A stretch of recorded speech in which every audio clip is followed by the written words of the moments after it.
We are so back.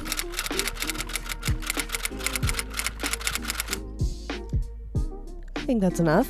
Let's talk about the worst books of 2024. Hello everyone, welcome back to my vlog channel. I'm HALEYJEAN, and today I am doing my second annual tipsy roast of the worst books that I read this year. So I did one of these last year and a lot of you really enjoyed it, and I thought it would be fun to bring it back again. I've compiled a list of 10 books that I thought were either bad, awful, boring, poorly written, whatever writing sin that they have thrusted upon me that got them on this list. We will discuss it, but with each book, I'm going to be taking a hefty sip of my Sauvignon Blanc. If you're over the age of 21, I highly recommend grabbing a glass yourself, or if you're sober or underage, get some water, get a snack, and today we're just going to be roasting some bad books, and I hope you enjoy.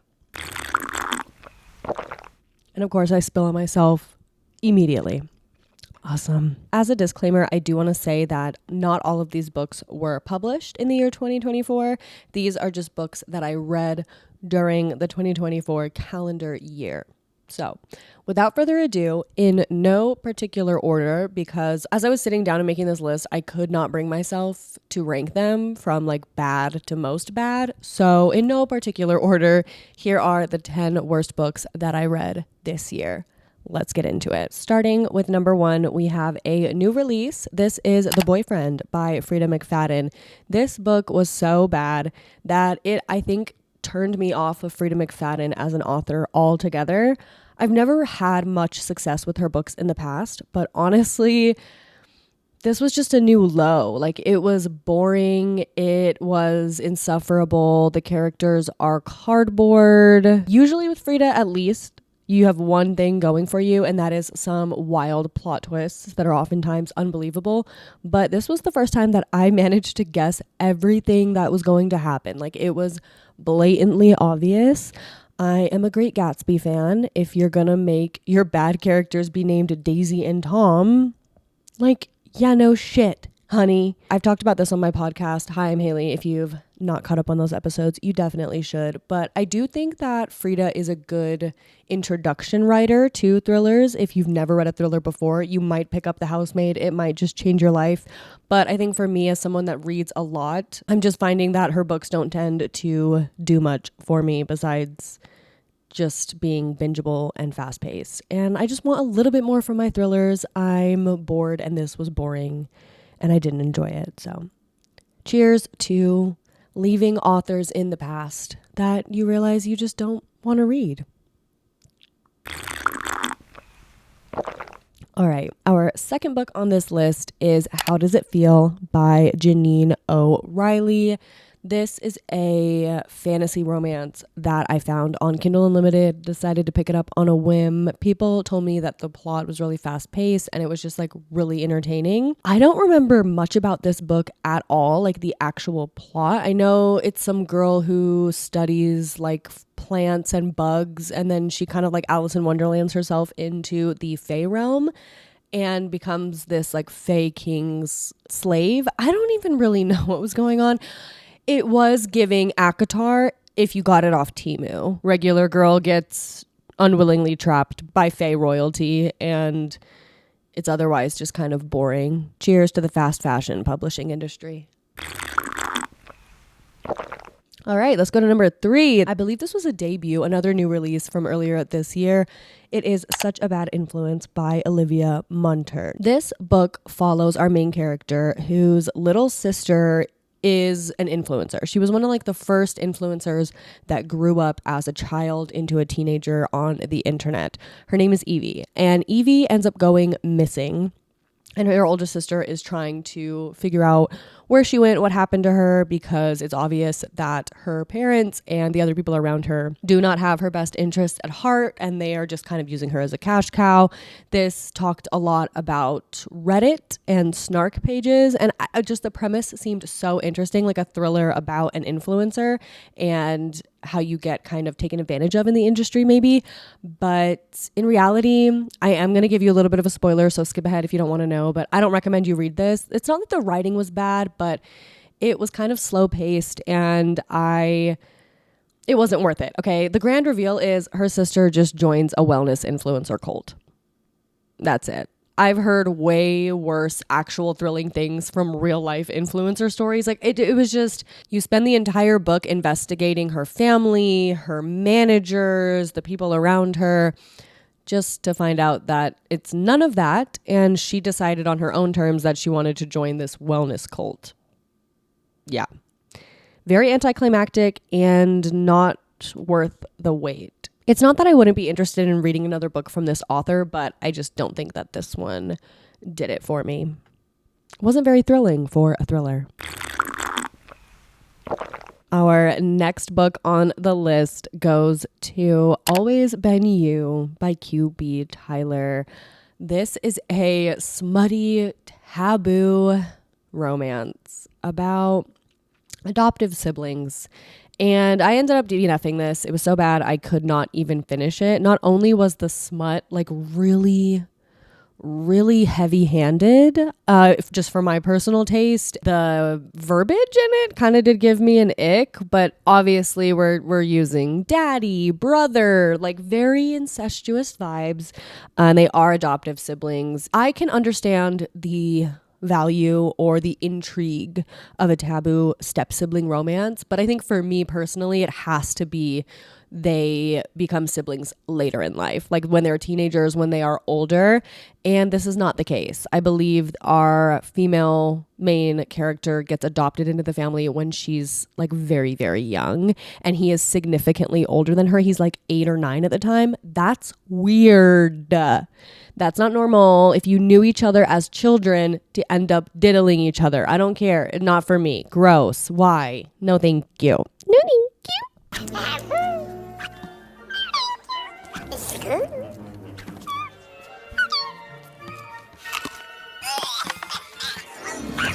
Keep the step-sibling taboo romances off my Kindle. But hey, I don't want to yuck anyone's yum. So cheers to letting people read whatever they want to read. All right. The next book is probably one of the best written on this list. I did not put this on my worst books because it's a bad book. I think it was one of the most disappointing in terms of the plot and like the way everything played out. And I have to give this to Hellbent by Leigh Bardugo. I read Ninth House and Hellbent this year.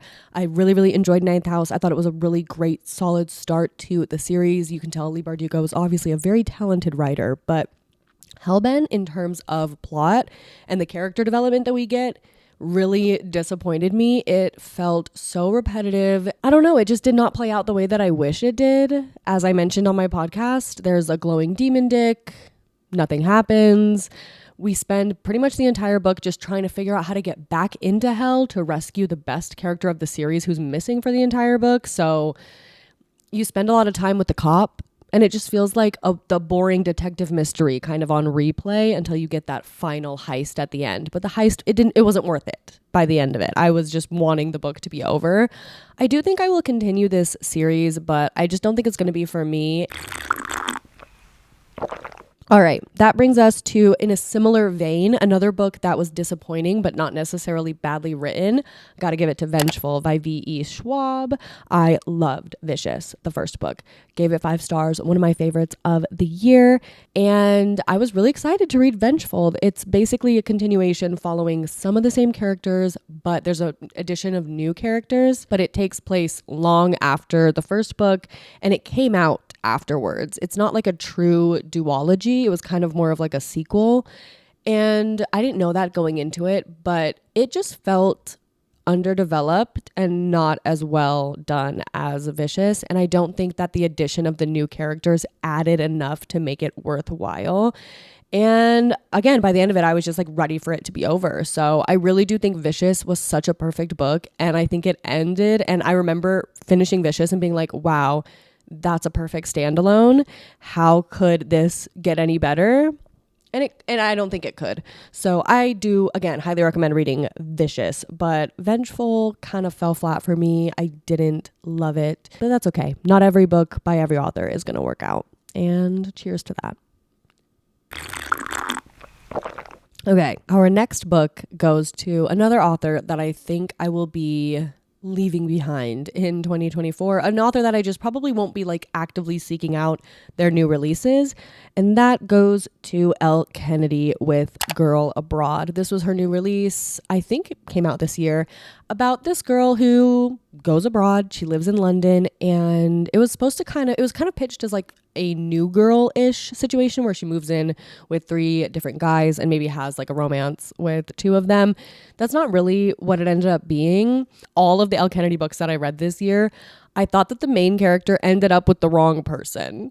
So I think just on a base level, me and Elle Kennedy must have different vibes about relationships, and that's okay. I just don't think she's the romance author for me. I did enjoy some of the hockey romances that I read, but this was disappointing. Like, she goes to London and she's in a love triangle, essentially. One of the guys is Australian and blonde, so immediately ruins my fantasy. And the other guy has a boyfriend, so it would be cheating. So yeah, there is like a little bit of cheating trope kind of thrown. It's just wasn't romantic. I didn't want her to end up with either of them, and it was disappointing. So yeah, I just don't think Elle Kennedy's the author for me. Cheers to that. Next on our list, we have a really popular fantasy romance that blew up this year. And if I'm being honest, I just do not understand the hype. And that is Powerless by Lauren Roberts. Now, I have not read Red Queen by Victoria Aveyard, I believe is the author.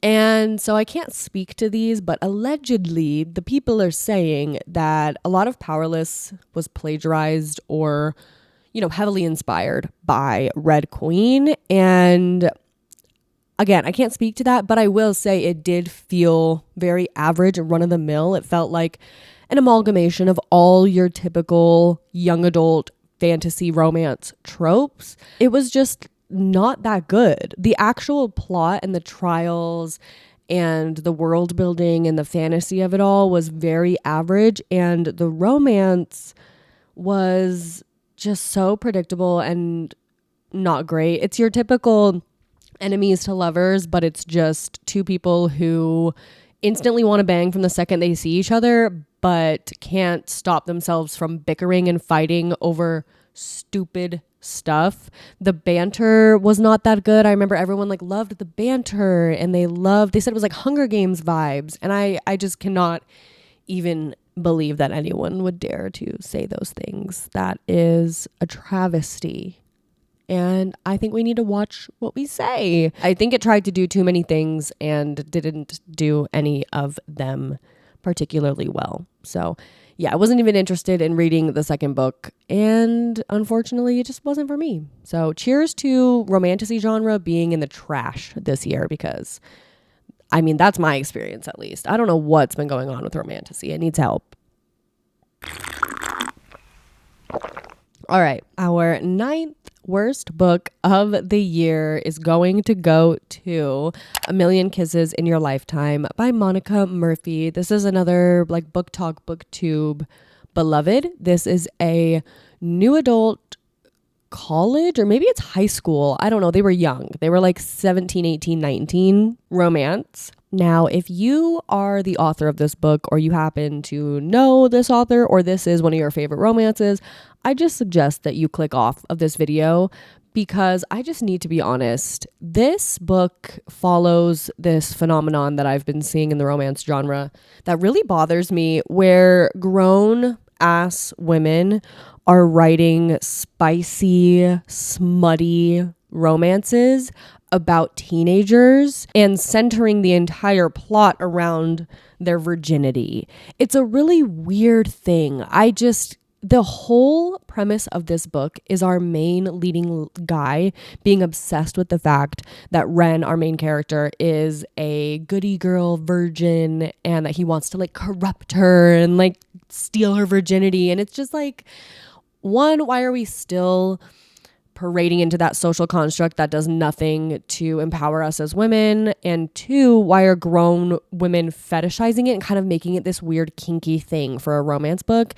And then three, why is that like available on the shelves at Target? I just don't understand it. It gives me an ick. I'm not necessarily against new adult spicy romance in general. Like, I've read books where 18-year-olds are consensually having sex with other 18-year-olds. I at one point was a teenager having sex with other teenagers. I think it is normal. It happens.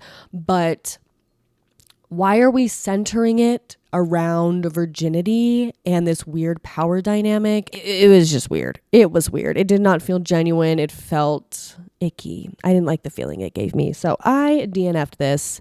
And I think this is another author that is not for me. And that's okay.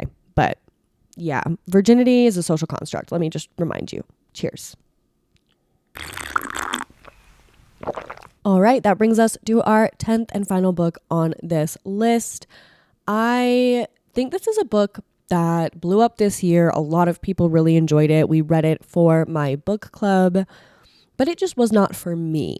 And that's okay. That is Butcher and Blackbird by Brynne Weaver. This is a dark serial killer rom-com, and it follows two serial killers who meet and kind of decide to group up and fall in love. Now, I will say the audiobook narration of this is fantastic, and the narrators do such a good job. The leading guy has the hottest accent.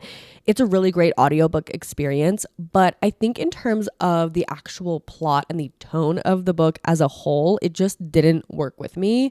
One, I don't think dark rom-coms are for me, just as a whole. I've tried reading other ones like Lights Out. That also doesn't work for me. When we're talking about really dark stuff like sexual assault or murder and then like making quirky banter at the same time, like it's just not my kind of humor, I guess. And that's okay. I think it's to each their own. But if you do like the concept of a dark rom-com and you like that dark humor and that kind of goriness almost, but in a silly way, you might really enjoy this. And a lot of people do.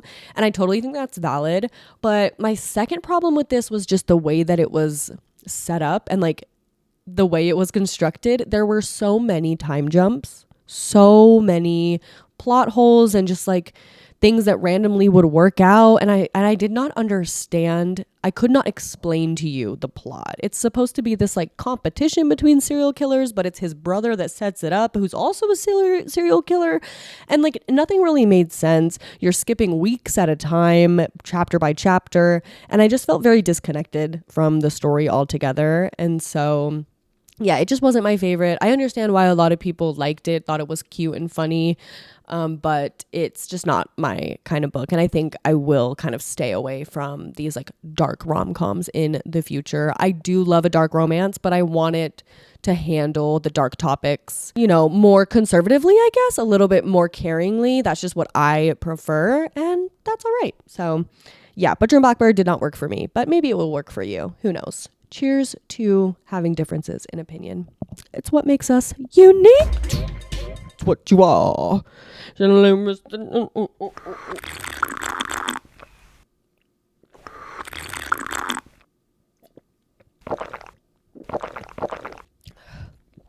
Whew. All right. Now that I have downed a glass of wine in the middle of the afternoon, that brings us to the end of this video. Those are 10 of my worst reads of the year. I hope that you enjoyed this video. I hope you enjoyed it more than I enjoyed reading these books. That's for damn sure. Definitely let me know in the comments below what were some of your worst books of the year. Feel free, shit talk away.